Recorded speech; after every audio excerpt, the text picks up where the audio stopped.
welcome to Inside Pride, where we take a sneak peek into the San Francisco LGBT Pride Celebration Committee's mission to educate the world, commemorate our heritage, celebrate our culture, and most importantly, liberate our people. My name is Shannon Amerton, and I'm a staff member here at San Francisco Pride. And in this edition of Inside Pride, we are talking to one of my favorite muralists. Why don't you tell us a little bit more about you? Well, my name is Serge Gay Jr. and I'm from San Francisco, not originally, but I call this my home, and I think this is going to be my permanent home for who knows, for now, my whole life.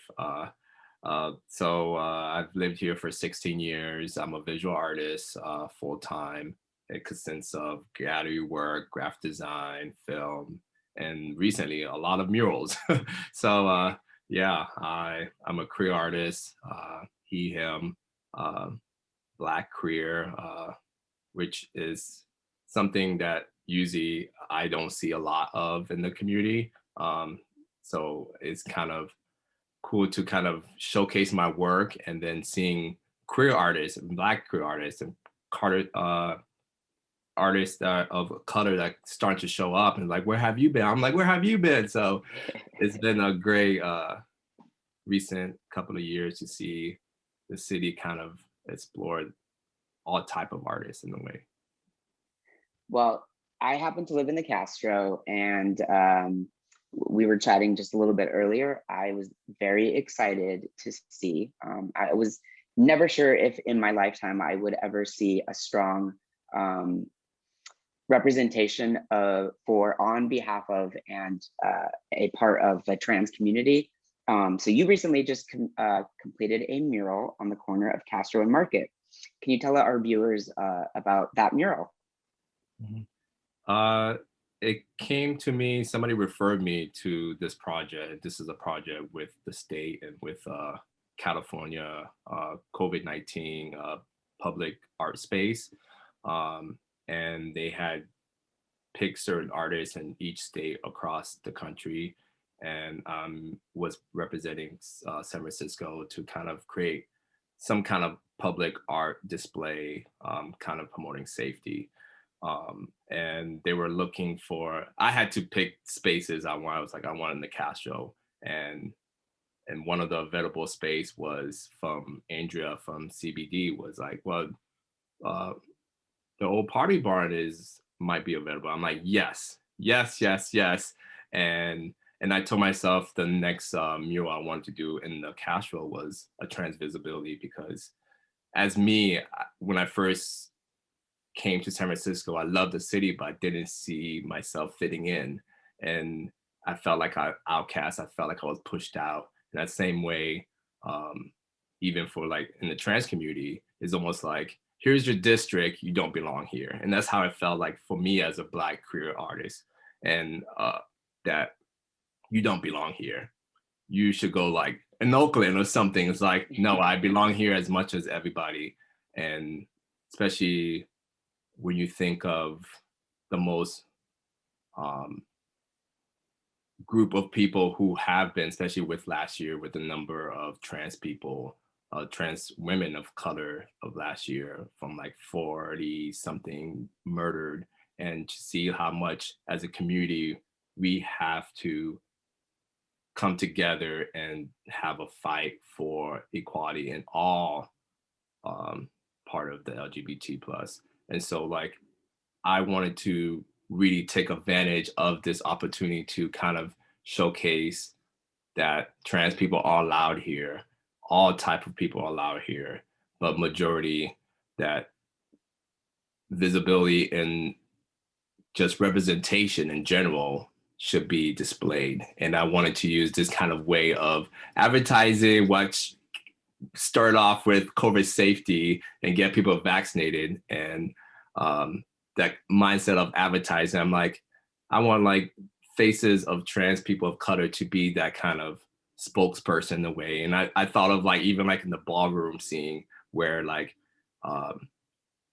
where I have like kind of like a model modeling the mask. It's just like that kind of like, one day I would love to be an advertising billboard from advertising COVID safety, or I had the Rosie character, and that's kind of like that kind of symbol of us getting together to for a fight. In this case, is a fight for COVID, and trans people who are work in the field in the medical field. I kind of did that kind of justification kind of. So I wanted all these kind of symbols to really showcase in the Castro, because I feel like I remember this is a good story because when I was doing the mural, Miss Billy Cooper showed up. If you know her, she's a very outspoken. She's like, "What's going on here? What is this?" And she's like, "Why don't you do this? I don't belong here." The first thing she said, like, "I don't see myself belong here. I feel like we don't belong here." And I'm like, "This is where I'm doing this mural because," and then she's kind of looked around like, "Oh, I love this."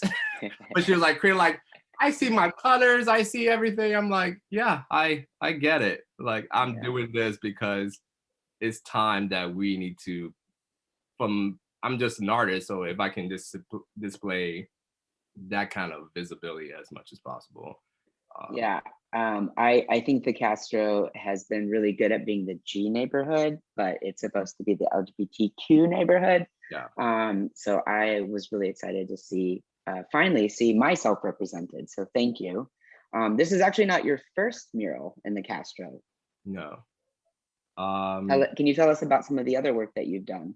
Yeah, the first one in the Castro was at the one in Moby Dick with I did a kind of this like leather bar. It's called Geared Up, and this is doing Black Lives Matter movement. And I saw the same thing, like all these great murals happening in Oakland. Like, where are the voices for the Black queer artists, just Black people in general? Like, we have a voice. And then somebody came up to me, was saying like, we're part of this project, and Moby Dick, the owner, were interested in having you to do the mural. And right away, I was like, yes, this is where I met my husband.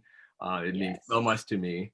And then I have the perfect idea because I had just did this Levi's jacket, and I thought of putting it as a large mural and just focusing, because with the Levi's, it was focusing on all Black social, like, protesting times of events in history. And I wanted to focus this one on Black queer memorable and symbols when it comes to pins and buttons and gearing up for a fight, gearing up for and I called it, like, because that is my actual jacket, and I've gone to protest with it. It doesn't look that cool, but it's, for me, it felt like I'm putting this on the wall, like, this is me, this is what I'm fighting for. And for other people to be like, yes, this is the same thing I'm fighting for. Like, we can share this jacket in a way. It's all hanging out with our shoes. And well, the one little hat is a tribute to Moby Dick. But that's kind of like something that's very special. I think out of all the murals I've done in the city, that's the most to me, and just showing all the different elements of our history in the queer community and also in the Black history come together. Because and that's the one thing I wanted to, is like every fight, from when you have the civil rights to gay rights, they're all the same. We're all searching for equality in that kind of sense. And to put those together is a way of saying, like, we are in the same fight in a way. So yeah. Our theme this year, as voted on by the community, is all in this together. And I think now more than ever, we need those reminders. And yeah, the Moby Dick mural is great. Every time I walk by, I notice a little more. There's so much amazing details hidden in, like, the buttons and like the slogans. And I always see something new. So as a Castro resident, I've been I felt very fortunate and lucky to have your art on the walls. Thank you. So in addition to murals, you're also a creative director. So can you tell us a little bit more about that? How does that influence your work? Is it all kind of tied in together? Would love to hear more about that. Yeah, I think I got into creative directing through music videos with one of my buddy, who I met in Detroit from right after college. He's a director, and then he moved to LA the same time I moved to San Francisco, and we worked on a music video together. It was like a Snoop Dogg featuring Snoop Dogg, and I knew like, hey, Yes. this is a real deal. And then he loved what we did and that, and like, you will continue working on videos, and it went from doing like kind of small post production, so anything green screen I would fill with my art, and to being on set, building things, working with a team, um, and it went to small for made for TV movies, and to like short internet films, to I can't say too much, but it's kind of out there that the possibility that we got a feature film and going into full, and with Wow. a lot of, and we have so much creative input, and that's why we love working together as a team. And we want to put so much like of us and my work and his work into it. And even in the script, he writes things from my experience, and there's a career experience in this movie, and I want to make it so much of me as much as he's putting a little bit of him. So it's gonna be a journey with this one, as much as like working with him for like 15 years on music videos and film, to see how much like we create these stories. That's amazing. And y'all received a Grammy nomination, correct? Yeah, for that song that nobody never heard of, CeeLo F.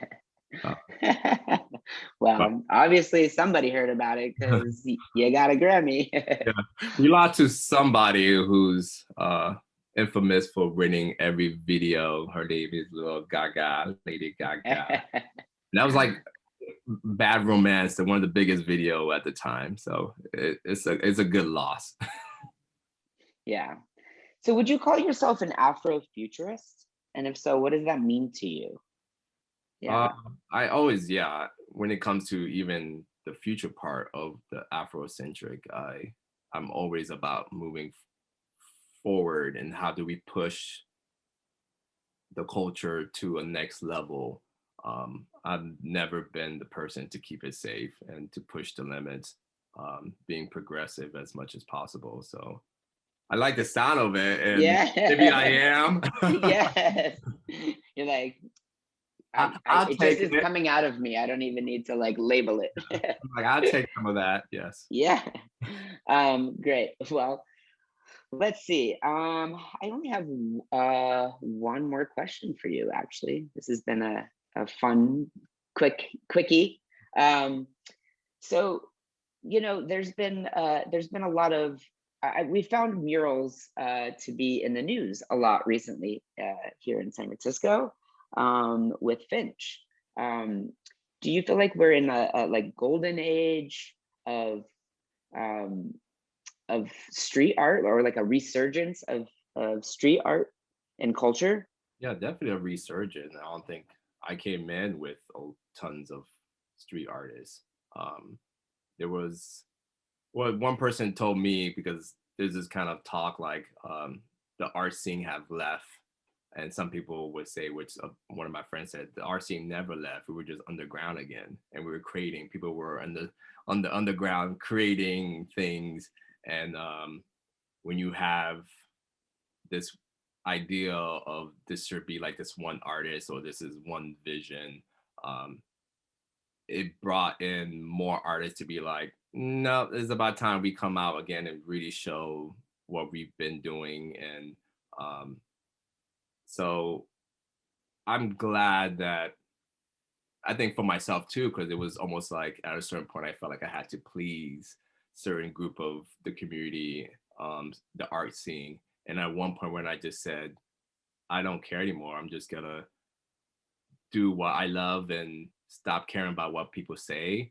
made me go to the level that I am now than ever before. And I think a lot of artists are starting to realize that too at the same time, that like, I don't need this certain type of gallery that's telling me my work is not good, or I'm not a street artist, I'm not doing this. So that is more than ever. And also with social media, that artists are starting to find a bigger voice than what they were before. So I don't think it never went away, but yeah, it's a big surge that came. Surge. Yeah. Perfect. Um, well, thank you so much for hanging out with us today. Thanks for having me. Yeah, we all look forward to continuing to see new and exciting murals and other projects, more Grammys, more movies. Um, yeah, so thank you so much for being here, and for everybody else, tune in next month for another Inside Pride.